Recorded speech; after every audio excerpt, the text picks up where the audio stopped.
I'm Samantha Stathis Lynch. I'm an interior designer based out of Hoboken, New Jersey, and welcome to my apartment. So we are in the former Wonder Bread factory.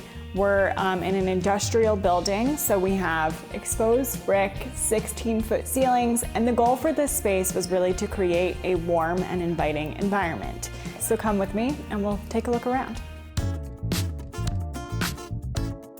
My design aesthetic is heavily influenced by English design. There's tons of antiques, vintage pieces that just bring character and life to the space. The living room is anchored by this 9-foot sofa. To break up the neutral tone, we had custom pillows made in designer fabrics. Other pieces include these custom-built chairs that we had upholstered in Peter Dunham fabric.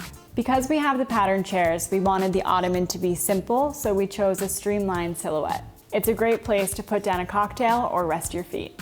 One of the ways we honored the building's industrial past is through this custom shelving with its exposed brass details. We centered the dining area on this 10-foot window because we wanted views of the garden as we dine.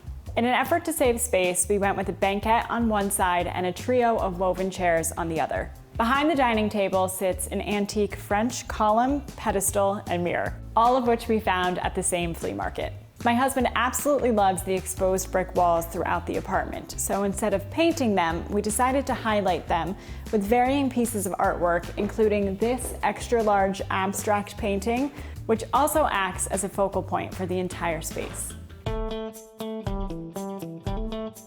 The kitchen was the only place in the home that we decided to gut renovate. We opted for these dark blue shaker-style cabinets with brass hardware and a handmade subway tile backsplash. With every other ceiling light being so high up, these are the only ones that you're able to see at eye level. I love them because they're both soft and playful without overwhelming the space.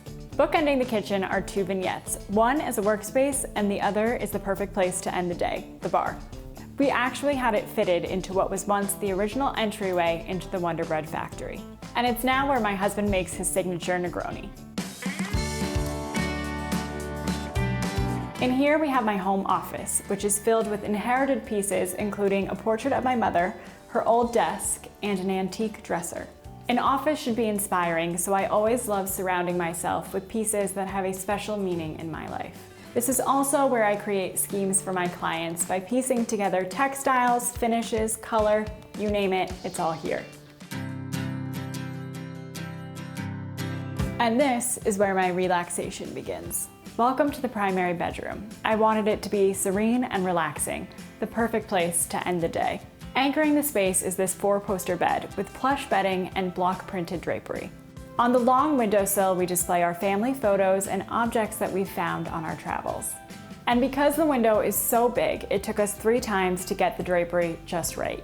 We ended up with this 100-pound natural linen drape, which can stretch the entire length of the wall, which when closed makes you feel like you're in the room's warm embrace.